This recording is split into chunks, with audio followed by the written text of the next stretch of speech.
नमस्कार, मैं हूं आशुतोष और एक बार फिर मौजूद हूं मैं विजय चौक पर संसद भवन के ठीक बाहर अपने विशेष एजेंडा को लेकर। और आज का एजेंडा हम कह सकते हैं इस बात को लेकर है कि देश की अर्थव्यवस्था, उसकी आर्थिक सेहत वो कैसी है, अच्छी है, बुरी है या खराब है। और कल बजट आने वाला है, ऐसे में सबकी निगाह इस बात पर लगी हुई किस तरीके का बजट होगा। क्या कोई क्रांतिकारी कदम इसमें उठाए जाएंगे, क्या बड़े सुधार किए जाएंगे, या फिर चुनाव के मद्देनजर ऐसे कदम उठाए जाएंगे जो लोगों को लुभाने की कोशिश करेगी।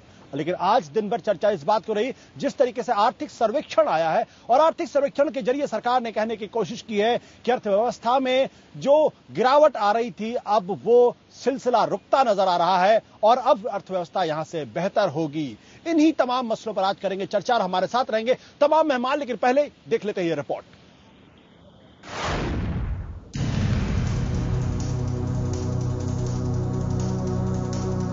कैसी है देश की आर्थिक सेहत?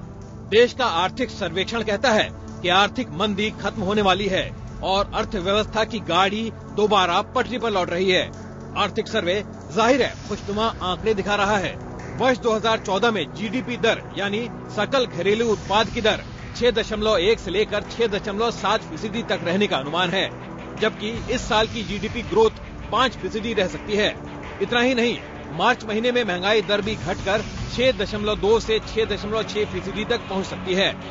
लेकिन आर्थिक सर्वे कहता है कि मंदी को पूरी तरह अलविदा कहने के लिए आर्थिक सुधारों को मुगली भुट्टी पिलाने की जरूरत है। सिफारिश ये कि दुनिया भर के हालात को देखते हुए डीजल और एलपीजी के दाम बढ़ाए जाना जरूरी है। और चेतावनी ये कि देश की 40% आबादी को 2 जून की रोटी देने वाले खाद्य सुरक्षा बिल के आने से सब्सिडी का बोझ बढ़ जाएगा और अर्थव्यवस्था चरमरा सकती है। अर्थव्यवस्था के लिए खतरनाक साबित हो सकता है। We need to revive growth and we need to rebalance national spending from consumption to investment. Amongst other things, this requires increasing government savings, especially by reducing distortionary subsidies. जाहिर है भारतीय अर्थव्यवस्था दो राहे पर खड़ी है। एक ओर लोक लुभावन कदम और सब्सिडी का बोझ है, तो दूसरी ओर इंडस्ट्री को कम सहूलियतें दिए जाने का रोना, और इन दोनों के बीच कहीं खड़ा दिखता है विकास। विकास की परिभाषा क्या हो, डेवलपमेंट आखिर हो कैसा और किसके लिए हो? One of your largest revenue generators is the corporate sector and what they pay. If the corporate sector itself is not pumping at its full capacity, so it is going to be important to bring that focus in. And I have no doubt that the budget tomorrow will pick up on a lot of these themes. आर्थिक सर्वेक्षण में diesel और LPG को महंगा करने की तगड़ी वकालत की गई है, लेकिन 2014 में आम चुनाव होने हैं। ऐसे में क्या सरकार ये सिफारिश मानने का जोखिम अभी उठाएगी? साफ है वो संतुलन साधेगी। आखिर कैसे, ये देखना दिलचस्प होगा। आर्थिक सर्वेक्षण में अर्थव्यवस्था की एक सुनहरी तस्वीर तो पेश कर दी गई, लेकिन ये तस्वीर बनेगी कैसे, इसका खाका नदारद रहा। सवाल यह है कि सरकार के इस भरोसे की वजह क्या है। सर्वेक्षण में तो इस सवाल का जवाब नहीं मिल पाया। अब जानकार बजट से इस जवाब की उम्मीद लगाए बैठे हैं। कैमरामैन पंकज तोमर के साथ प्रशांत, दिल्ली, IBN 7। तो आपने रिपोर्ट देखी। इस रिपोर्ट के बाद हम आपको बताते हैं कि हमारे एजेंडा का आज के 5 महत्वपूर्ण सवाल क्या है। पहला सवाल इस बात को लेकर, क्या बढ़ते वित्तीय घाटे के बीच सपनों का आर्थिक सर्वे पेश किया गया है? एक सवाल ये भी। दूसरा सवाल यह है, क्या अर्थव्यवस्था वाकई पटरी पर लौटी है और 6.7% की विकास दर की उम्मीद वाकई में व्यवहारिक है? तीसरा सवाल, क्या कठिन आर्थिक माहौल में महंगाई पर काबू पाने में सरकार के पास वाकई कुछ पुख्ता उपाय है, कुछ पुख्ता कदम है या नहीं? और चौथा सवाल, क्या ऐसे में खाद्य सुरक्षा बिल जैसे लोक लुभावन योजना को सरकार कारगर कर पाएगी या नहीं कर पाएगी, और उठा भी पाएगी या नहीं उठा पाएगी, उसके पहले का सवाल है। और पांचवा और आखिरी सवाल यह है, क्या पैसा जुटाने की जुगत में लगी सरकार बजट में आम आदमी की कमर और तोड़ेगी या नहीं तोड़ेगी? यह है एजेंडा के 5 सवाल। और हमारे एजेंडा बिल्कुल साफ है।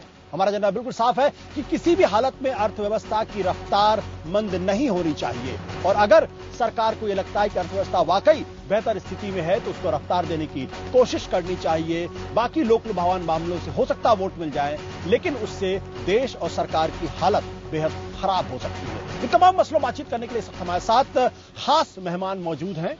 हमारे दाहिने तरफ हैं शिशिर सिन्हा, जो सीनियर असिस्टेंट एडिटर हैं हिंदू बिजनेस लाइन में और अर्थव्यवस्था के जानकार हैं। उसके बाद हमारे साथ हैं निशिकांत दुबे, जो बीजेपी के वरिष्ठ नेता है, सांसद हैं। हमारे बाएं तरफ हैं Anshuman Tiwari, national bureau chief, Dainik Jagran के। हमारे साथ है डीएस रावत, जो एसोचैम के सेक्रेटरी जनरल हैं। साथ ही जगदम्बिका पाल जी, कांग्रेस के वरिष्ठ नेता, इस वक्त हमारे साथ मौजूद है। और हमारे साथ बाहर इस प्लेटफॉर्म से बाहर हमारे साथ मौजूद हैं बीजू जनता दल के सांसद और नेता जय पांडा। आप सब लोगों का स्वागत है। अंशुमन, जिस तरीके से आज आर्थिक सर्वे पेश किया गया, सरकार ने पेश किया है, क्या सरकार यह दावा कर रही कि जो अर्थव्यवस्था पे जो संकट था वो अब काफी हद तक दूर हो गया है और अब बेहतर अर्थव्यवस्था की तरफ जाने की, इस पर आप यकीन करते हैं? सरकार ये दावा नहीं कर रही है। पहली चीज तो यह है कि एक बहस शुरू हुई थी इस सर्वेक्षण को आने से पहले कि देश की विकास दर क्या है। सरकार ने वास्तविकता स्वीकार की कि 5% की ग्रोथ रेट है। और उसमें महत्वपूर्ण बात है कि यह सर्वेक्षण आने से थोड़ी देर पहले राइटर का एक सर्वे और आया जो बताता है कि ग्रोथ रेट एक्चुअली 5% से भी नीचे है लास्ट क्वार्टर की। तो लेकिन इसके साथ जो प्रोजेक्शन आया अगले साल का, जो 6.1 to 6.7% है, काफी बड़ा रेंज है। आमतौर पर आर्थिक समीक्षाएं इतने बड़े रेंज के प्रोजेक्शन नहीं देती हैं, पर 6.7% का प्रोजेक्शन है। वो ये बता रहा है कि कहीं ना कहीं सरकार आने वाले बजट में ग्रोथ को फोकस करेगी। जो सबसे महत्वपूर्ण बॉटम लाइन थी सर्वेक्षण की वो थी, जिसको सुनकर बाजार और सारे लोग काफी उत्साहित दिखाई दिए, कि सरकार ने आधिकारिक रूप से कहा कि हम बॉटम आउट हो गए हैं। और अगर अर्थव्यवस्था बॉटम आउट हो गई है, मंदी खत्म हो गई है, तो शायद ये एक बड़ी घोषणा हो, एक बड़ा साहस भरी बड़ा ऐलान है जिसे पूरी दुनिया ने शायद सुना होगा। मतलब शिशिर, क्या आपको लगता है कि सरकार जब ये कहती है कि हम 6.1 से लेकर 6.7 की ग्रोथ रेट को पाने की कोशिश करेंगे अगले वित्तीय वर्ष में, ये जिसे कह सकते हैं कि वाकई में एक रिलायबल टारगेट है जिसको वाकई में आप अचीव कर सकते हैं? आशुतोष, सबसे पहले ये चीज समझना चाहिए कि जो आर्थिक सर्वे है ये सरकार का दस्तावेज नहीं होता है, वित्त मंत्रालय के अर्थशास्त्रियों का दस्तावेज होता है। और इसमें जो भी प्रोजेक्शंस दिए जाते हैं वो अर्थशास्त्रियों के अपने अनुमान होते हैं, अपने आकलन होते हैं, उसके आधार पर किया जाता है। जहां पर आपने टर्न अराउंड की बात की कि हम लोग बॉटम आउट लगभग हो चुके हैं, ऐसे कौन से ग्रीन शूट्स हैं, ऐसे कौन से संकेत हैं जो इस सर्वे में बताए गए हैं जिसके आधार पर आप कह सकते हैं? जब यही सवाल बार बार सरकार से पूछा गया तो उन्होंने कहा कि कुछ संकेत ऐसे लग रहे हैं कि हम 6.1 से 6.7% कर सकते हैं। एक और बात मैं कहना चाहूंगा, कहने का मतलब है कि सरकार फील गुड फैक्टर बनाने की कोशिश कर रही है। जी बिल्कुल। मैं एक इसी पॉइंट पे एक और कहना चाहता हूं आपसे कि पिछले साल का अगर आप आर्थिक सर्वेक्षण देखेंगे तो वहां पर 7.6 प्लस माइनस 0.25 कहा गया था और 10 महीने के भीतर वो 5% पे आ गया। तो जब पूरा अनुमान आपका 10 महीने में बिगड़ जाता है, बदल जाता है, अब ये 6.1 से 6.7 पर कैसे यकीन करें? मतलब रावत साहब, तो जो आर्थिक सर्वे है उसके आधार पे आप ये विश्वास के साथ नहीं कह सकते कि देश की अर्थव्यवस्था की सेहत अच्छी है। हमारे दो एक्सपर्ट उस दिशा में इशारा कर रहे हैं।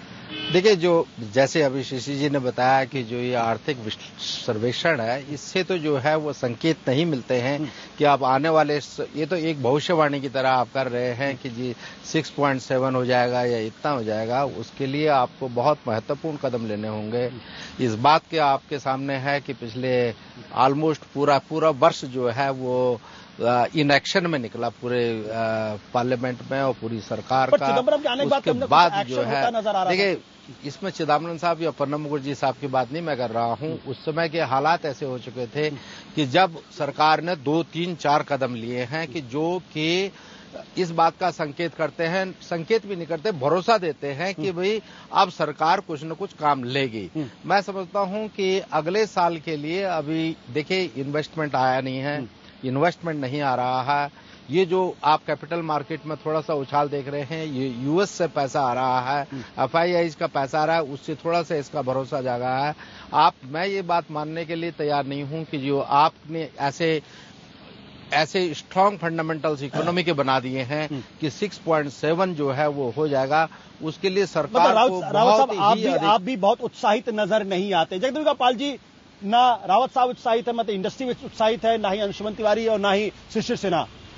सरकार, अब मैं आज नहीं समझ पा रहा हूं कि ये क्यों नहीं उत्साहित हैं। मुझे वो दिन याद आ रहा है, मुझे वो दिन याद आ रहा है कि जिस समय पार्लियामेंट में एफडीआई इन रिटेल लाने की बात हम कर रहे थे, तो जिस तरह से विरोध निशी जी का या उनकी पार्टी का पूरे पार्लियामेंट में लगता था सरकार गिर जाएगी। तो आखिर वही जो अभी बात आपने अगर एक तरफ कही कि इन्वेस्टमेंट नहीं आ रहा, चाहे वो डोमेस्टिक इन्वेस्टमेंट हो और चाहे फॉरेन इन्वेस्टमेंट हो, और अगर एक तरफ राजकीय कोषीय घाटा बढ़ता जा रहा है, फिस्कल डेफिसिट बढ़ती जा रही है, तो बिना इन्वेस्टमेंट के निश्चित तौर से जिस विकास दर की या सकल विकास दर की बात कर रहे हैं, ग्रोथ रेट नहीं बढ़ेगा। बिल्कुल सही है कि मान ली 2012-13 में 5% था, तो अगर आज जो FII की बात कर रहे हैं कि आ रहा है, तो FDI इन रिटेल हमने पारित करा है यही सोच करके कदम कि एक बार सरकार रहे न रहे तो कम से कम आज एक इन्वेस्टमेंट आने की बात शुरू हुई, जो एक सकारात्मक कदम की बात आप कह रहे हैं। मैं रावत साहब को इसलिए समझाना चाहता हूं कि सकारात्मक कदम हमने FDI इन रिटेल में उठाया, मल्टी ब्रांड में हमने जो अपने अंडर रिकवरी थी, हमने अपने पेट्रोलियम की सब्सिडी में भी तो कमी किया पिछले दिनों। मतलब आपके कहने का मतलब है इतना निराश होने की जरूरत नहीं है और उतनी खराब तस्वीर अर्थव्यवस्था की नहीं नजर आती जितनी की हमारे एक्सपर्ट्स कह रहे हैं। बट निशिकांत दुबे जी, आप तो बीजेपी के हैं, आप लेकिन उसके अलावा आप अर्थशास्त्री भी हैं, आप जानकार हैं इंडस्ट्री के। जो बात हमारे एक्सपर्ट्स कह रहे हैं उनकी राय से आप सहमत है या आप जगदम्बिका पाल जी की राय से सहमत है कि भाई उतनी निराशाजनक तस्वीर नहीं जिस तरीके से पेश करने की कोशिश की जा रही है? देखिए, आर्थिक सर्वे जो है ये देश का एक डॉक्यूमेंट है जो आईना दिखाता है कि देश कहां जाने वाला है। जहां से शिशिर ने स्टार्ट किया कि पिछले साल का प्रोजेक्शन 7.6 था प्लस माइनस 0.25, वो 5 पर आ गया। इस साल 6.1 से लेकर 6.7 तक है, वो कहां तक जाएगा ये आपको अंदाजा है। उसकी बात FDI की बात इन्होंने की। FDI इनको रामबाण नजर आ रहा है। यदि FDI इतना बढ़िया चीज है और उसमें खासकर कहते हैं कि एग्रीकल्चर सेक्टर को सबसे ज्यादा बेनिफिट होना है, तो चाहे US का सवाल ले लीजिए या UK का सवाल ले लीजिए, एग्रीकल्चर में इतनी सब्सिडी देने का उनको क्या जरूरत पड़ गया यदि FDI से इतना ही बेनिफिट हो जाना है। दूसरा, जो देश के हालात हैं, करंट अकाउंट डेफिसिट को यदि आप देखेंगे, फिस्कल डेफिसिट को यदि आप देखेंगे, तो 2004 एक ऐसा साल था जब करंट अकाउंट डेफिसिट जो है वो पॉजिटिव था। 1949 से लेकर यदि आप 2012-13 की बात करेंगे तो 2004 ही एक ऐसा साल था जब इसका मतलब ये था कि हमने जो FRBM एक्ट पास किया था, हमने जो फिस्कल कंसोलिडेशन किया था, हमने जो अपने एनडीए बीजेपी की सरकार के दौरान, हाँ एनडीए के समय 2004, ये पूरा इतिहास का डॉक्यूमेंट है, मैं कोई नई बात नहीं कर रहा हूं। और आप 3 सब्सिडी को खत्म करने की बात कर रहे हैं। 3F पर जो है ये सरकार कायम है। वो कहता है फ्यूल सब्सिडी खत्म कर देंगे, फूड पर ये फूड सिक्योरिटी बिल लाने ही वाले हैं। मैं कल जो बजट में आने वाला है, आज मैं आपको अनाउंस कर दे सकता हूं भविष्यवाणी कि कल वो फूड सिक्योरिटी बिल जाएंगे। और फर्टिलाइजर का सवाल है, यदि इन तीनों चीजों को आप पिछले 8-9 साल में देखेंगे इन अर्थशास्त्रियों के बीच में, तो इसकी क्या दुर्गति की है, आम आदमी वहां क्या खड़ा है और किस तरह की सब्सिडी ये खत्म करना चाहते हैं। राजनीति तो नहीं कर रहा है ना, आप बीजेपी के नेता, राजनीति तो नहीं है ना इसमें। नहीं, आप समझे ना, 2004 में DAP का क्या दाम था, यूरिया का क्या दाम था। 9 वर्ष में हम खड़े हैं, हम सब्सिडी खत्म करने की बात ही नहीं करते। हम 1 साल बाद सोचते हैं ये आएंगे तो ये झेलेंगे और नहीं तो फिर हम सोचेंगे अगले 5 साल। आज इकोनॉमिक सर्वे ने क्या कहा, आज इकोनॉमिक सर्वे ने कहा, राजनाथ सिंह का भाषण हमने जो स्टिमुलस पैकेज दिया, महामहिम राष्ट्रपति के भाषण पे हमने जो माननीय राजनाथ सिंह जी ने कहा कि जब तक इस देश में किसानों को, सुन लीजिए आशुतोष जी, जो बात इनके राष्ट्रीय अध्यक्ष ने कही मैं उसको दोहराना चाहता हूं और आज ही कहा, आप भी बैठे थे मैं भी बैठे, कि जब तक देश के किसानों को सब्सिडी नहीं दी जाएगी तब तक देश का विकास दर नहीं बढ़ेगा। और बता रहे थे कि दूसरी तरफ कह रहे थे कि 120% इन्होंने मतलब पेट्रोलियम के दामों में वृद्धि की। तो एक तरफ हम कदम उठा रहे हैं कि राजकोषीय घाटा कम हो, फिस्कल डेफिसिट कम हो, आज भी हम सब्सिडी आखिर दे रहे हैं। 43,580 करोड़ रुपए आज भी पेट्रोलियम में दे रहे हैं, खाद्य में 75,000 करोड़ दे रहे हैं और हम उर्वरक में 60,700, 1,79,000 करोड़ की सब्सिडी अब भी दे रहे हैं। और राजनाथ सिंह जी को इनको नहीं दिखाई पड़ा कि हम सब्सिडी भी नहीं दे रहे हैं। अभी भी सब्सिडी पर आधारित है। इस पर ही बातचीत मैं लाना चाहूंगा जय पांडा को, जो बीजू जनता दल के नेता है और उस वक्त हमारे साथ दिल्ली से जुड़े हुए। पांडा जी, जिस तरीके से यहां बातचीत हो रही है, आपकी पार्टी उड़ीसा के अंदर कांग्रेस के खिलाफ चुनाव लड़ती है और आप एक दूसरे के खिलाफ खड़े हुए हैं और आप फिलहाल ना आपका एनडीए से जुड़ा हुआ है ना ही यूपीए से जुड़ा हुआ है, लेकिन जिस तरीके से सब्सिडी का सवाल है और आज आर्थिक सर्वे में साफ तौर पर इशारा रघुरमन राजन ने कहा है कि भाई जब तक आप सब्सिडी को कम नहीं करेंगे तब तक आपकी अर्थव्यवस्था की स्थिति बहुत बेहतर नहीं हो सकती। तो क्या आपको लगता है कि ये जो पॉपुलिज्म के बीच में और आर्थिक सुधारों के बीच में सरकार लटकी हुई है, कुछ आपको उम्मीद नजर आती है कि जिस देश के अंदर सब्सिडी घटाना अपने आप में अभिशाप माना जाता है, आप नहीं कर सकते, अगर करेंगे तो हंगामा होता है, तो क्या अर्थव्यवस्था की सेहत के लिए कुछ कड़वे कदम उठाने चाहिए? देखिए, कुछ दिन पहले उड़ीसा का आर्थिक सर्वे निकला और आपको शायद पता होगा कि हम 9.4% ग्रोथ रेट अभी मेंटेन कर रहे हैं और पिछले 10 साल अगर देखोगे तो ये 9.5% हम मेंटेन कर रहे हैं। तो ये उड़ीसा सिर्फ अकेला नहीं है, ऐसे 6, 7, 8 राज्य हैं जो इस तरह का परफॉर्मेंस दिखा रहे हैं। तो ऐसा नहीं है कि राज्यों में हम जो इकोनॉमिक कॉमन सेंस नहीं समझते हैं और क्या कदम उठाना चाहिए नहीं समझते हैं। हमें जानना चाहिए कि आज का जो देश का जो आर्थिक सर्वे निकला हुआ है, ये स्थिति 1 साल में हम नहीं पहुंचे, ये हमें 3-4 साल लगा। जो जीडीपी ग्रोथ रेट 9% से 5% को आ गया और महंगाई 5 से 9 तक या 10 तक पहुंच गया। तो मैं ये कहना चाहूंगा, एक क्रिकेट का एनालॉजी देना चाहूंगा। आज का सर्वे क्या कहता है? आज का सर्वे ये कहता है कि पिच में कोई गड़बड़ी नहीं है, लेकिन इनकी बैटिंग, इनकी बॉलिंग बिल्कुल खराब रही हुई है। और जो प्रिस्क्रिप्शन ये दे रहे हैं, ये प्रिस्क्रिप्शन बिल्कुल कॉमन सेंस प्रिस्क्रिप्शन है कि फिस्कल डेफिसिट को कंट्रोल करना पड़ेगा। और देखिए, ये निवेश पर निर्भर कर रहे हैं कि निवेश आएगा, लेकिन आप जानते हैं, आप कॉर्पोरेट सेक्टर को पूछिए कि निवेश आने में कितने दिक्कतें हैं, कितने कठिनाइयां उनको फेस करना पड़ता है। तो ये कॉमन सेंस स्टेप्स लेना पड़ेगा, लेकिन मुझे लगता है कि ये पॉलिटिकली बहुत मुश्किल होगा। आप कल देखें कि जब रेलवे बजट इंट्रोड्यूस किया गया, उसमें कितने पॉलिटिकल प्रेशर्स थे और वो कॉमन सेंस डिसीजन हर जगह पे नहीं ले पाए। तो देखना पड़ेगा चिदम्बरम साहब ये कठिन डिसीजन सरकार के लिए कड़वी, सरकार के लिए कड़े कदम उठाना इतना आसान काम नहीं होगा। सबकी उम्मीद इस बात पर लगी कि क्या वाकई सरकार कड़े कदम उठा सकती है। लेकिन अंशुमन, इस पूरी चर्चा के अंदर अगर आप सब्सिडी हटाने की बात करते हैं, इतना बड़ा खर्चा है सरकार के ऊपर, अगर आप उसको नहीं कम करते हैं तो आप आर्थिक सुधारों की दिशा को कैसे तेजी दे सकते हैं? एक तरफ आपकी ये मजबूरी, और दूसरी तरफ मजबूरी है कि आपको चुनाव में जाना है, जहां आपको तमाम लोकलुभावन वायदे करने हैं। तो अर्थव्यवस्था क्या इस राजनीति की गुलाम बन के रहेगी या वाकई इससे ऊपर उठकर चिदम्बरम कुछ कर पाएंगे? आशुतोष, कौन सी सरकार ऐसी है जो एक मरती गिरती अर्थव्यवस्था को लेकर चुनाव में जाने की इच्छा रखेगी? मेरा बुनियादी सवाल है। सारी फॉल्ट लाइंस खुली हुई हैं सामने। इस बजट को कौन देख रहा है? क्रेडिट रेटिंग एजेंसियां। इस बजट के तत्काल बाद वे डिसाइड करेंगी कि भारत की साख क्या होने वाली है, और उसके बाद रुपए की क्या दशा होगी अगले 6 महीनों में आप नहीं तय कह सकते।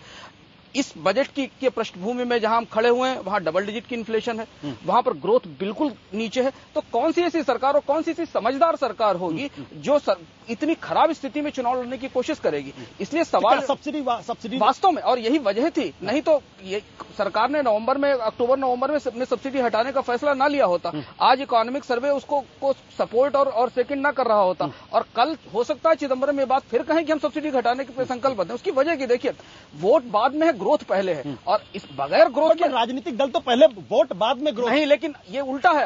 अगर इस कल का बजट वोट पर आता है, जैसा बजट वास्तव में कल पेश हुआ, तो देश हित में नहीं होगा, वो नहीं, तो देश हित में नहीं, राजनीतिक हित में नहीं होगा, क्योंकि कांग्रेस के लिए वो डिजास्टर्स बजट है। मतलब उसकी वजह, और मैं एक और चीज आशुतोष स्पष्ट करूं कि ये मनमोहन सिंह का आखिरी बजट है जिन्होंने इंडिया के को रिफॉर्म दिया, उनका लास्ट प्रैक्टिकल बजट है ये। उसके अलावा ये भारत के लिए अगले 2 साल का सबसे महत्वपूर्ण बजट है। इसके बाद पूरा बजट आपको 2015 में ही मिलेगा आकर। तो इस बजट के जो स्टेक्स है वो बहुत हाई है, और ये भारत के लिए बहुत सेंसिटिव बजट है। रावत जी, क्या आपको लगता है कि जो बात ये कह रहे कि भाई अगर आप अच्छी विकास नहीं करेंगे तो अच्छी राजनीति भी नहीं होगी? देखिए, आज उस मकाम पे पहुंचे हुए हैं। मैं उससे पहले आपको ये मैं बताऊं कि जैसे आपने बताया कि FDI in the retail, FDI अगर इस हिंदुस्तान के अंदर में सबसे ज्यादा अगर शोषण किसी का होता है तो वो किसान वर्ग का होता है। किसानों को जो है वो उनकी जो कीमतें हैं वही मिलती हैं, जबकि उनका इनपुट जो सारी कॉस्ट है वो बहुत अधिक बढ़ गई है। जब तक उनको सही दिशा में उनको प्राइजेज नहीं मिलेंगी, अगर इस देश की राजनीतिकों को अगर रैली में उनको फायदा पहुंचाना है, किसान लोगों को फायदा पहुंचाना है, तो उन लोगों की सोच करनी पड़ेगी कि उनको डायरेक्ट बेनिफिट मिले। और डायरेक्ट बेनिफिट करने का एक सबसे बड़ा अच्छा तरीका है कि जो एफडीआई इन द रिटेल खोला है, इसके लिए मैं चैम्बर की तरफ से हम उनको बधाई देते हैं। दूसरा, जहां तक सब्सिडी की आपने बात करी, मैं ये बताता हूं आपको कि कौन सा प्रदेश ऐसा है, कौन सा देश ऐसा है पूरे विश्व के अंदर में कि जो सब्सिडी पे ही फल फूल सकता है। कोई व्यक्ति विशेष या कोई भी परिवार इस तरीके से नहीं। जब डीजल पर से सब्सिडी हटाने के बारे में बात करते हैं, जब एलपीजी पर से सब्सिडी हटाने के बारे में बात करते हैं, तब चर्चा ये गर्म हो जाती है कि अब आपको जो है राजनीति रूप से उसका नुकसान उठाना पड़ेगा। देखिए, नहीं, मैं आपको बताऊं कि ये केवल देखिए राजनीति के लोग ऐसे बात करते हैं, लेकिन जो अगर इंडस्ट्री की बात करें, अगर आप इकोनॉमी की पॉइंट ऑफ व्यू से बात करें, तो मैं आपको बताऊं कि अगर देखिए हम लोग जो है खुद कारें चलाते हैं, हम खुद कहते हैं कि कारों वालों को क्या आवश्यकता है कि डीजल को इतने सब्सिडाइज रेट के अंदर में दिया जाए, क्या आवश्यकता है कि एक ऐसा वर्ग है कि जिसको कि सब्सिडी पे क्या बोलते हैं सिलेंडर दिए जाए, जो अफोर्ड कर सकते हैं उनको उसी रेट पे दिया जाए। मैं समझता हूं कि जो सरकार अब एक टारगेटेड बेनिफिट देना चाह रही है, अगर वो इसमें सफल हो पाते हैं तो ये सबसे बड़ी देश की आपकी बात में पूरी तरीके समझ पाए। यानी आपके कहने का मतलब ये है कि सब्सिडी के ऊपर आधारित अर्थव्यवस्था जो है वो देश के हित में नहीं है, देश के हित में कभी भी नहीं हो, कभी भी नहीं है। लेकिन निशिकांत दुबे जी, जब सवाल वही है कि डीजल पर से हटाएंगे तो बीजेपी आप नाराज हो जाते हैं, एलपीजी पर से हटाएंगे तो आप नाराज हो जाएंगे, और अब जब चर्चा ये होती है भाई फूड सब्सिडी, फर्टिलाइजर सब्सिडी, अगर कल फर्टिलाइजर यूरिया पर से अगर हटाने की बात होगी तो आप लोग तो सपोर्ट नहीं करेंगे। देखिए, इस देश को समझने का कोई पॉलिटिकल पार्टी, खासकर कांग्रेस जो है, समझ ही नहीं पा रही है कि ये देश क्या है। 80% जो फार्मर हैं यहाँ के, वो मार्जिनल फार्मर हैं। मार्जिनल फार्मर का मतलब ये होता है कि वो पैदा करते हैं और वो खाते हैं, और जब लास्ट का 2-3 महीना बचता है तो वो किसी से कर्ज लेते हैं। केवल 20% ऐसे किसान हैं, उसमें से 10% ऐसे किसान हैं जो कि थोड़ा बहुत किसी को बेचकर अपने बच्चे को पढ़ाते हैं, चीजों को करते हैं, और 10% ऐसे किसान हैं जो कि मार्केट में अपना सामान बेच पाने की स्थिति में है, जो सरकार उसको खरीदती है। ये मैं नहीं कह रहा हूं, ये देश मतलब सरकार का ये डाटा है। तो आप ये समझिए कि यदि उनसे आप डीजल की सब्सिडी हटाने की बात करते हैं, डीजल की सब्सिडी कितनी है, एलपीजी की सब्सिडी कितनी है, कितना 23,000 से लेकर 26,000 करोड़ तक होगा। लेकिन यदि आप पूरी इलेक्ट्रिसिटी का सब्सिडी देखेंगे जो स्टेट गवर्नमेंट देती है, तो वो 60,000 करोड़ के आसपास है। वो सब्सिडी विड्रॉ करनी चाहिए या नहीं करनी चाहिए? यानी सब्सिडी आप कैसे विड्रॉ करेंगे? आप नहीं करना चाहिए। यदि आप उसको दाम नहीं दे रहे हैं, जैसे किसान की बात, बत्रा साहब जो है अपने ही बात से कंफ्यूज हो रहे हैं। वो एक तो कह रहे हैं कि किसानों को जो है दाम देना चाहिए, और किसानों को जब दाम देने की बात है कि उनको बीज कितने में मिलता है, उनको खाद कितने में मिलता है, पानी की क्या सुविधा है, डीजल वो कितने में खरीदते हैं, उसका यदि कॉस्ट आप देखेंगे, इनपुट कॉस्ट, उसके आधार पर यदि आप उसको दाम देने को तैयार नहीं है और मिनिमम सपोर्ट प्राइस के आधार पर आप उनका सामान धान, चावल, गेहूं खरीदने की बात करते हैं, और उसके बाद आप कहते हैं कि हम सब्सिडी नहीं देंगे, हम डीजल पर सब्सिडी विड्रॉ नहीं करनी चाहिए। 100% नहीं करनी चाहिए, क्योंकि 80% मार्जिनल फार्मर है, उन बेचारों का क्या होगा, उन गरीबों का क्या होगा? क्या ये अच्छी अर्थव्यवस्था, मतलब गुड इकोनॉमिक्स है ये जो बातें निशिकांत जी कह रहे हैं? कतई नहीं, क्योंकि आप अगर सब्सिडी चालू रखना चाहते हैं तो ठीक है, चालू रखिए, आप अपने फिस्कल डेफिसिट को भूल जाइए। और निशिकांत जी की ही पार्टी थी, प्रो इंडस्ट्री, प्रो बड़ी कंपनियों का लॉजिक है। आशुतोष निशिकांत जी की ही पार्टी थी जिसने FRBM इंट्रोड्यूस किया था, और FRBM में जब आप फिस्कल कंसोलिडेशन, फिस्कल डेफिसिट की बात करते हैं, वहां पर आप सब्सिडी विड्रॉ नहीं करना चाहते हैं। ये दो पैराडॉक्स कैसे लेकर के आप चलेंगे? कैपिंग करने की बात है। आप देखिए, जिन स्टेटों में पावर फ्री दी जाती है उनमें कभी भी पावर सब्सिडी नहीं हटनी चाहिए। इनका जो कुछ कहा जा रहा है आपके चैनल से, केवल वोट इनको दिखाई पड़ रहा है। एक जिम्मेदार पार्टी की तरफ से अगर होते तो शायद आप ये बताइए। अब आप पलीता लगा रहे थे कि निशिकांत जी जो है, आशुतोष जी 2008 में आज इकोनॉमिक सर्वे कह रहा है कि ये देश की जो दुर्गति हुई है आज, उसमें स्टिमुलस पैकेज ने सबसे बड़ा रोल प्ले किया है। चलिए, और इसके बाद जो इन्होंने बैंक के कर्जे माफ किए हैं, उसने बड़ा माफ किया है। CAG ने ये कहा, वो स्टिमुलस पैकेज, मेरी बात पूरी करनी दीजिए, वो 2 लाख करोड़ रुपया किसको फायदा पहुंचाया? आम गरीबों को फायदा पहुंचाया, आम किसानों को फायदा पहुंचाया, किसको फायदा पहुंचाया? इस देश के बड़े बिजनेसमैन को आप फायदा पहुंचाने का सवाल करते हैं। चाहे आप पेट्रोलियम सेक्टर को ले लीजिए, नेशनल हाईवे ले लीजिए, या किसी सेक्टर को ले लीजिए, या टेलीकॉम ले लीजिए, आप जो है बड़े बड़े बिजनेसमैन को फायदा पहुंचाएंगे और गरीबों को सब्सिडी देने के नाम पर आप रोकने की बात करेंगे, तो आपको परेशानी होगी। जय पांडा में हमारे साथ, जय पांडा के पास। जय पांडा जी, जिस तरीके से देश की आर्थिक स्थिति है, हमारे एक्सपर्ट इनका कहना है कि भाई अच्छा विकास यानी गुड इकोनॉमिक्स, गुड पॉलिटिक्स हो सकती है। अगर आप ग्रोथ के बारे में बात नहीं करेंगे तो आपको अच्छे वोट भी नहीं मिलेंगे। अगर अच्छे ग्रोथ के बारे में बात की जाए तो क्या सब्सिडी को हटाना जरूरी है? क्या वाकई फर्टिलाइजर पर से सब्सिडी, डीजल पर से सब्सिडी, LPG पर से सब्सिडी क्या पूरी तरीके से हटा लेना चाहिए या नहीं? पहले तो मैं ये कहूंगा कि good economics is bad politics बिल्कुल गलत है। आप अगर देखें, जैसे कि उड़ीसा, गुजरात, बिहार, छत्तीसगढ़, मध्य प्रदेश, ऐसे बहुत राज्य हैं जो गुड इकोनॉमिक्स का प्रूफ दे चुके हैं, बार बार फिर चुनाव में भी जीतते हैं ये रीजनल लीडर्स। तो मैं ये प्रिंसिपल पे विश्वास नहीं करता हूं। और आप सब्सिडी के बारे में बात करते हैं, जो आम आदमी के नाम पर इस सरकार ने सब्सिडी इतने सारे बढ़ा दिए हैं। हमें समझना चाहिए कि इसका फल क्या है, फल क्या मिला है। जब हम आर्थिक विकास का दर घटा हुआ है बोलते हैं, ये लोग समझते हैं कि सिर्फ इंडस्ट्रियल सेक्टर में घटा हुआ है। वो सही नहीं है। इंडस्ट्रियल सेक्टर में जरूर घटा हुआ है, सर्विसेज में भी घटा हुआ है, लेकिन खास करके कृषि क्षेत्र में जो हम एग्रीकल्चर, फिशरीज और फॉरेस्ट्री सेक्टर कहते हैं, वो 2% से कम है। तो सबसे ज्यादा नुकसान उसी सेक्टर पे हुई है जहां पर ये एम्फेसिस देते हैं, सब्सिडी देते हैं और क्लेम करते हैं कि आम आदमी को ये बेनिफिट करता है। तो ये फिलॉसफी रॉन्ग है। लेकिन जहां सब्सिडी की जरूरत है, जो इनका आइडियाज भी थे, जैसे कि कैश ट्रांसफर्स, 8 साल इन्होंने कुछ किया नहीं, और अभी लास्ट जो फाइनल स्लॉग ओवर्स में वो चाहते हैं कि सिर्फ सिक्सर मार के इस सिचुएशन से निकल जाएंगे, वो संभव नहीं होगा। ये समय लगता है, ये 2-3 साल लगेगा न्यू टेक्नोलॉजी लाके सब्सिडी का डिलीवरी ज्यादा इंप्रूव करने के लिए। बट जय पांडा, आपको क्या लगता है किस क्षेत्र के अंदर से सब्सिडी को विड्रॉ करना चाहिए और किस तरीके से विड्रॉ करना चाहिए? मुझे लगता है कि पॉलिटिकली इनको बहुत मुश्किल होगा किसी क्षेत्र में भी विड्रॉ करने के लिए। मुझे नहीं लगता है कि ये अभी संभव होगा इस सिचुएशन में। लेकिन जो टॉप लाइन पर कंसंट्रेट करना चाहिए कि ग्रोथ रेट बढ़ना चाहिए, और खास करके बेरोजगारी को अगर इनको टैकल करना है। एक सेक्शन है इसमें जो स्पेशल चैप्टर में आज का सर्वे में निकला हुआ है, जो डेमोग्राफिक्स पर है।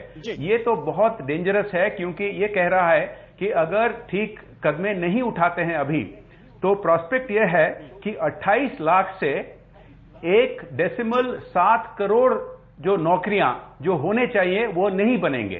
तो इसका इंपैक्ट आप समझ सकते हैं कि सोशली कितना डिस्ट्रक्टिव हो सकता है।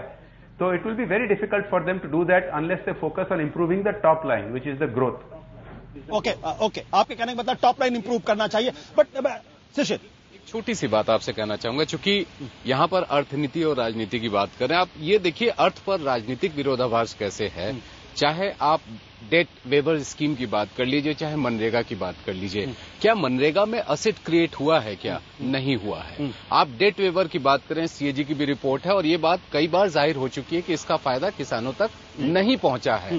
तो अगर एक पार्टी एफआरबीएम बना करके सब्सिडी जारी रखने की बात करती है, तो दूसरी पार्टी वो स्कीम्स लाती है जिससे कैपिटल यूज नहीं हो रहा। बिल्कुल। बट जगदम्बिका पाल जी, एक तरफ आपके chief economic adviser Raghuram Rajan कहते हैं और कहते हैं सब्सिडी अगर नहीं घटाएंगे तो देश की अर्थव्यवस्था को स्टिमुलस यानी उसको गति नहीं मिलने वाली। दूसरी तरफ आप फूड सिक्योरिटी बिल लाने के बारे में बात करते हैं जिसमें कम से कम 1,30,000 करोड़ का, अगर मैं सही बोल रहा हूं, कम से कम इतना आपको सरकारी खजाने से उसमें देना पड़ेगा।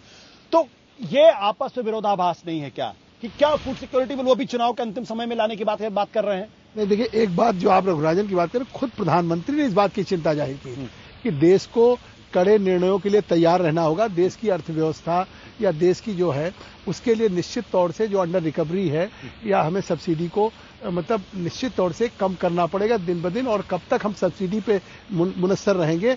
और कहीं भी आज नेपाल हमारे पड़ोस में है, वहां नहीं गैस के सिलेंडर पर सब्सिडी नहीं है। मतलब हमारे साथ आज नेपाल के एमपी आए, अभिषेक शाह जी रेल मंत्री से मिले हैं, वहां पे 1700-1800 का सिलेंडर। लेकिन आपकी बात, आप 1,30,000 करोड़ की सब्सिडी चढ़ाने के बारे में बात करते हैं, फूड सिक्योरिटी बिल लाने के बारे में बात करते हैं, दूसरी तरफ आपके चीफ इकोनॉमिक एडवाइजर राजन कहते हैं नहीं भाई आपको सब्सिडी कम करनी पड़ेगी। अच्छा, दूसरी बात बिल्कुल ठीक आपने कहा, जहां एक तरफ हमें देश की अर्थव्यवस्था की चिंता है, वहीं दूसरी तरफ अगर हम गवर्नेंस में हैं तो गवर्नेंस में हमारी ये भी जिम्मेदारी है कि अगर आलू, प्याज, दाल जो केंद्र नहीं पैदा करता राज्य पैदा कर रहा है, और राज्य में अगर इतनी पैदावार नहीं हो रही है कि हमको आयात शुल्क में छूट देनी पड़ रही है, और आज भी हम आलू, प्याज, दाल, पालोमिल ऑयल पे दे रहे हैं, कच्चे रास शुगर पे भी हम उसकी डेट बढ़ा रहे हैं। तो अगर इसके नाते आज जैसा इनके फिर अध्यक्ष जी ने कहा कि किसान यहाँ मर गया भूख से, सर, अभी मेरे सवाल का जवाब मैं समझ गया, मैं आ रहा हूँ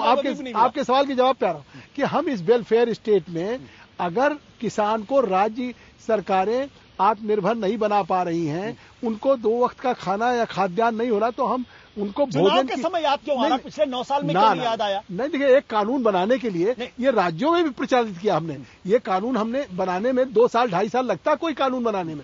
मतलब ये बात निशी जी इसको अगर प्रतिवाद कर दें, स्टैंडिंग कमेटी में जाता है, हम राज्यों के आप आम आदमी को खाना देने के बारे में बात। रावत जी, 76% लोग सर, एक आर्थिक स्तर पर अर्थव्यवस्था की दृष्टि से क्या ये सही कदम होगा? बहुत सही सिक्योरिटी बिल। देखिए, मैं आपको बताऊं कि किसी हद तक यस, आवश्यक भी है, क्योंकि हमारे देश के आपके पास कोई पॉपुलिस्ट बात कहने का कोई कंपल्शन नहीं है? की नहीं, पर मैं आपको एक चीज ये बता दूं कि जैसे अभी चर्चा हुई कि स्टिमुलस पैकेज अगर दिया तो 2 लाख करोड़ रुपए किसको दिया गया, कहाँ गया, क्या लाभ हुआ, उसका सीधा सीधा लाभ आप ये देखें कि विश्व के अंदर में बड़े बड़े जो बैंक थे, बड़े बड़े कारखाने जो थे वो ध्वस्त हो गए। केवल एक हिंदुस्तानी एक ऐसा मुल्क था, मैं समझता हूं कि जिसमें हमारे ऊपर में हम लोगों ने बचाया और 8% की गति से हमने जीडीपी ग्रोथ किया, जॉब बच गए लोगों के। मैं इस बात को कभी भी सपोर्ट नहीं करता हूं कि क्या बोलते हैं सब्सिडी दी जाए। सब्सिडी किसी भी आदमी को किसी भी फॉर्म में ठीक आप अर्थव्यवस्था के लिए ठीक नहीं है, लेकिन देश के अंदर में कुछ वर्ग ऐसे हैं कि जिनको सहायता की आवश्यकता है, और मैं समझता हूं कि सरकार कोई भी हो, चाहे कांग्रेस हो या कोई हो, उससे मेरा देना चाहिए। उनका यह दायित्व बनता है कि प्रत्येक व्यक्ति की सुरक्षा और उनको इस बात की कम से कम सब्सिडी उनको पहुंचाई जाए कि जिससे उनका निर्वाह। आपको लगता है कि ऐसे वर्ग की आर्थिक तौर पर मदद करनी चाहिए? बट अंशुमन जी खुद सरकार के अंदर मंत्री हैं, बड़े वरिष्ठ नेता शरद पवार, वो कहते हैं कि अगर आप 1,30,000 करोड़ की फूड सब्सिडी अगर आप देंगे तो बाकी आपकी जो तमाम योजनाएं हैं वो ठप हो जाएंगी और उसका कहीं ना कहीं अर्थव्यवस्था पर गहरा असर पड़ने वाला है। स्वाभाविक सी बात है। देखिए, ये गहरा अंतर्विरोध है। इस बात में कांग्रेस ये स्पष्ट नहीं कर पा रही है कि वो किस दिशा में चले। अगर आप सब्सिडी कम करने की बात करते हैं तो सब्सिडी कम करने का पूरा एक स्ट्रक्चर है जो सब में लागू होगा। आज इकोनॉमिक सर्वे ने कहा कि आपके पास 2005-6 का अनाज भंडार में पड़ा, जिसे आप कैटल भी नहीं खा सकते, उसे आप डिस्ट्रीब्यूट नहीं कर सकते। आपके पास एक पूरी तरह से ध्वस्त पीडीएस सिस्टम पड़ा हुआ है, जिसे सुधारने के लिए ये सरकार पिछले 9 साल में कम से कम 10 एक्सपेरिमेंट कर चुकी है। आप उसी के सर पर एक फूड सिक्योरिटी लादने जा रहे हैं। तो यहां पर जिम्मेदारी राज्यों और केंद्र की नहीं है, जिम्मेदारी सरकार, देश के संसाधन और पैसे की, चाहे वो कर्ज से आया हो। राज्य तो अच्छा काम करे, जैसा कभी जयपांडा ने कहा, आप उड़ीसा को कुछ राज्यों ने देखिए, जिन राज्यों ने पीडीएस को सुधारा है, छत्तीसगढ़ सक्सेस स्टोरी सुधारा है, लेकिन उन्होंने वो पीडीएस का सुधार उनका अपना सुधार है, और वो पीडीएस में जो कर रहे हैं वो केंद्र सरकार की नीतियां नहीं। जिन राज्यों के पास अच्छी स्टोरीज है, हिमाचल के पास एक अच्छी स्टोरी है पीडीएस की। महत्वपूर्ण बात यह है कि जब आप इस समय खड़े हुए हैं जहां पर आप पूरी की पूरी इकोनॉमी में रिफॉर्म का सिग्नल देते हैं, तब आप इतना बड़ा फूड सिक्योरिटी बिल लेकर आते हैं। हालांकि उसमें भी एक महत्वपूर्ण बात है कि वो राजनीति है, क्योंकि अभी वो बिल 1 साल लेट है। अभी वो राज्यों के पास जाएगा, राज्यों के पास से वापस लौटेगा, उसके बाद उस पर केंद्र सरकार लॉलीपॉप है। तो सिर्फ आप ये सुनेंगे कल के बजट भाषण में कि सरकार फूड सिक्योरिटी लागू करने के लिए संकल्पबद्ध है, इसके आगे नहीं। शिशिर आपकी क्या राय है? क्या फूड सिक्योरिटी बिल के बारे में लाना ही क्या वो सही कदम होगा? आप गरीबों को सिर्फ लॉलीपॉप दे रहे हैं, जो मनरेगा का हाल हुआ वही इसका भी हाल होगा। पहली बात, पहचानना सबसे मुश्किल काम है। गरीब कौन है? आपने वहां पे कहा मैं बीपीएल एपीएल नहीं करूंगा, प्रायोरिटी क्लास के तौर पे देखूंगा। उसके बाद आपने कहा कि 67% आबादी को हम फूड सिक्योरिटी बिल के जरिए फायदा पहुंचाएंगे। जब आप 67% आबादी को पहुंचा रहे हैं तो इसका मतलब है कि आप गरीब और अमीर की बात नहीं कर रहे हैं, तो आपका टारगेट पहले ही फेल हो गया। आप जब गरीबों को देने की बात करें तो पीडीएस आपके पास मौजूद है। जहां तक अनाज की बात है, पब्लिक प्राइवेट पार्टनरशिप में वेयर हाउसिंग को लेकर के, स्टोरेज को लेकर के कितने समय से पॉलिसी अटकी पड़ी है। अनाज आपके सड़ जाते हैं, पैदावार होती है, वो लोगों तक इसलिए नहीं पहुंच पाता है क्योंकि वो स्टोरेज प्रॉपर नहीं है। जैसा कि इन्होंने कहा कि 2005-6 का अनाज सड़ रहा है, जानवर भी नहीं खा सकते हैं, तो आप उसको सब्सिडाइज क्यों करना चाहते हैं? सब्सिडाइज क्यों करना चाहते हैं? लेकिन आपसे शुरू कर रहा हूं शिशिर, कल बजट आने वाला है, कौन कौन से वो कदम देश हित में उठाने चाहिए, वोट के हित में नहीं, राजनीति के हित में नहीं, जो देश के हित में हो कि नहीं, ये कदम 3 तो उठाने चाहिए, तब देश की अर्थव्यवस्था जो है बहुत बेहतर होगी। पहला तो देखिए, आप जो जिसको कहते हैं स्टैंडर्ड रेट ऑफ एक्साइज, अगर आपको उद्योग को थोड़ी सी राहत देनी है तो आप स्टैंडर्ड रेट ऑफ एक्साइज में कोई चेंज मत करिए, इससे आम लोगों को भी फायदा मिलेगा। दूसरा यह है कि आपको अपने खर्चों को घटाने पर जोर देना पड़ेगा, और खर्चे खासतौर पे जो आपके नॉन प्लान है, और नॉन प्लान में खासतौर पे जो फ्यूल और फर्टिलाइजर सब्सिडी की बात है, ये दूसरा मुद्दा है। और तीसरा, जो कि आप अगर चाहते हैं कि लोगों के पास खर्च करने की ताकत बढ़े, तो आप अगर पर्सनल इनकम टैक्स का सीमा अगर बढ़ा देंगे, उसकी सीमा, तो लोगों के पास खर्चे के लिए पैसा आएगा और इसका पूरा इफेक्ट जो है इकोनॉमी पर देखने को मिलेगा। अगर आपकी सरकार होती और आपको अगर अपने वित्त मंत्री को सुझाव देना होता कि भाई अर्थव्यवस्था ऐसी है, यह कदम आप उठाइए जो देश की इकोनॉमी को बेहतर कर सके। देखिए, सबसे पहले तो जिस कानून की बात जगदंबिका पाल जी कर रहे थे, पहले वहीं से शुरू कर दूं। वोडाफोन का बहुत अच्छा उदाहरण है। सुप्रीम कोर्ट ने आदेश दे दिया, एक अमेरिका की कंपनी ने चाइना की कंपनी को टेक ओवर कर लिया, बाहर से बाहर पैसा चला गया। उसका पैसा लाने में सरकार सक्षम नहीं है और उसको लगता है कि इंडस्ट्री जो है डाउन चली जाएगी और कैबिनेट में अभी उसको बैठकर एबॉलिश करने वाले हैं। और पॉलिसी पैरालिसिस जो इस सरकार का है, जिसकी वो बात कर रहे थे शिशिर जी ने, उस बात को उठाया। पैरालिसिस थोड़ी बेहतर हो रही है। नहीं हो रहा है ना। मैं आपको बताऊं कि मैं स्टैंडिंग कमेटी मैं जगदम्बिका पाल जी से हम इकाई में आ गए। आपने चूंकि बात उठाया है तो मैं फाइनेंस कमेटी का मेंबर हूं। मैंने डायरेक्ट टैक्स कोड बिल जो है 1 साल पहले आपकी सरकार को दे दिया है। 1 लाख रुपया का एग्जेम्पशन 10 साल से है आम आदमी को। 1 लाख रुपया की ताकत क्या हुई है इस देश में सोचने वाली है। यदि हम आप बीमार हो जाएंगे तो 15,000 रुपया जो है टैक्स रिबेट मिलता है। 15,000 रुपया में क्या करेंगे? एजुकेशन के लिए यदि हम आप 2 बच्चों को भी पढ़ाएंगे तो कदम इनको ये उठाना चाहिए कि जो पॉलिसी पैरालिसिस है, जो बिल आपके पास अटके पड़े हैं। आपको पता है जीएसटी सरकार के कारण रुका हुआ है। हमारी स्टैंडिंग कमेटी रोज फाइनेंस मिनिस्ट्री से बात कर रही है। वो कह रही है कि आप अपनी रिपोर्ट दीजिए, आप क्या करना चाहते हैं। न एम्पावर्ड कमेटी सुशील मोदी और चिदम्बरम कहीं नक्शे पर नहीं आ रहे हैं। उसे कहा जाता है कि 2% जीडीपी बढ़ जाएगा इनका। तो डायरेक्ट टैक्स कोड ये लागू नहीं कर पा रहे हैं, ये इंश्योरेंस बिल लागू नहीं कर पा रहे हैं, बैंकिंग का हालत इनका बुरा है, जीएसटी का इनका हालत बुरा है, आम लोगों को राहत देने की स्थिति नहीं है इनकी। और गृहिणियां जो हैं रोज परेशान हो रही हैं, रोज सब्जी दाल के दाम बढ़ रहे हैं। तो मेरा ये कहना है कि सबसे पहले इनके अपने दिमाग को ठीक करना पड़ेगा। ये जो कंफ्यूजन है कि सब्सिडी इनको कहां देना है, नहीं देना है, ये देना होगा। और दूसरा दिमाग में कम से कम पॉलिसी पैरालिसिस जो है इनको खत्म करना पड़ेगा और इम्प्लीमेंट करना पड़ेगा। सर मैं आपके पास आऊंगा, लेकिन जय पांडा जी, एक ऐसा बिग टिकट आइडिया इस रिफॉर्म के अंदर, इस बजट के अंदर क्या होना चाहिए जो आप सरकार को अपनी तरफ से सुझाव देना चाहेंगे? मैं वेरी क्विकली मैं आपको 3 बात कहना चाहूंगा। एक, सब्सिडी के बारे। देखिए, सब्सिडी का प्रेशर हर दल पर होता है और जो मैं सफल राज्यों के उदाहरण दे रहा था, वहां पर भी हम केंद्र सरकार का सब्सिडी को जोड़कर स्टेट से भी सब्सिडी देते हैं। लेकिन फिर सफलता कैसे हासिल करते हैं? क्योंकि सब्सिडी हम उतने ही देते हैं जितना हम अफोर्ड कर सकते हैं और उसके बावजूद हम फोकस करते हैं इंफ्रास्ट्रक्चर पर और निवेश पर। पिछले 9 साल केंद्र सरकार सिर्फ सब्सिडी बढ़ाते गए और जो इंफ्रास्ट्रक्चर का काम हो रहा था, जैसे कि हाईवेज का काम, आप सब जानते हो कि हाईवेज का स्पीड ऑफ कंस्ट्रक्शन बहुत घटा हुआ है। और तो ये जितना अफोर्डेबल देकर फोकस करना चाहिए ऑन इंफ्रास्ट्रक्चर और इन्वेस्टमेंट पर। सुझाव मैं ये देना चाहूंगा कि हमारा टैक्स बेस को बहुत अभी वाइडन करना चाहिए। जो 4-5 साल पहले था 11.9%, अभी 9.9% को आ गया। लेकिन इसका मतलब नहीं है कि जो ऑनेस्ट टैक्स पेयर्स उनको पिनलाइज किया जाए। उसी तरह का चर्चा हो रहा है और वो बहुत नेगेटिव इंपैक्ट पड़ेगा। तो टैक्स बेस वाइडन करने के लिए जो ऑनेस्ट टैक्स पेयर्स उनको इंसेंटिव देना चाहिए। This would one big idea. And the other really big idea जो बजट के ये में नहीं है कि जीएसटी जो होने वाला है, सबसे बिग टिकट आइटम है जीएसटी। ये पिछले 1 साल हुआ संभव रहा है, लेकिन केंद्र सरकार को जो कदम उठाने चाहिए वो अभी तक नहीं उठाए हैं। बिल्कुल जय, जैसा कि आपने कहा कि जीएसटी और टैक्स नेट को बड़ा करना चाहिए, बढ़ाना चाहिए। उससे जगदम्बिका पाल जी, आप तो सरकार के अंदर हैं, आपको लगता है कि सरकार जो है एक काम ऐसा कर दे जो देश के हित में, जो चुनाव के हित में ना हो, और वो बिग टिकट आइडिया हो ताकि इतिहास याद रखे, भले आप 2014 में सरकार में आए या ना आए? देखिए, देश हित में हमने जो कांग्रेस यूपीए 2 में कदम उठाए हैं, इसको पूरे देश के लोग मानते हैं। आप कहते थे निशी कि हर हाथ को काम हम देंगे, कभी सत्ता में आएंगे हर खेत को पानी देंगे, और जब सत्ता में आए तो न किसी हाथ को काम मिला न किसी खेत को पानी मिला। अगर आज आप कहते हैं कि मनरेगा का हस्र वो हुआ, लेकिन आज भी आप गांव में चले जाइए, राइट टू वर्क में हमने जॉब को कम से कम क्रिएट किया।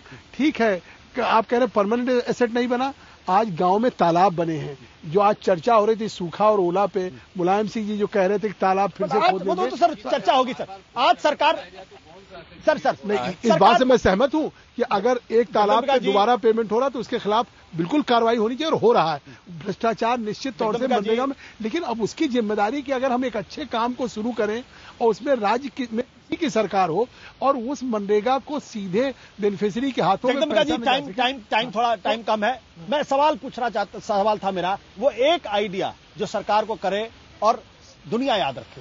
एक आइडिया केवल ये है कि जो बातें कह रहे हैं कि banking bill, pension bill, LIC bill सब GST की पड़े, ये पास होने दें तो निश्चित तौर से अरे आप लगातार अरे सत्र चलने नहीं देते, 2 सत्र इन्होंने चलने नहीं दिया।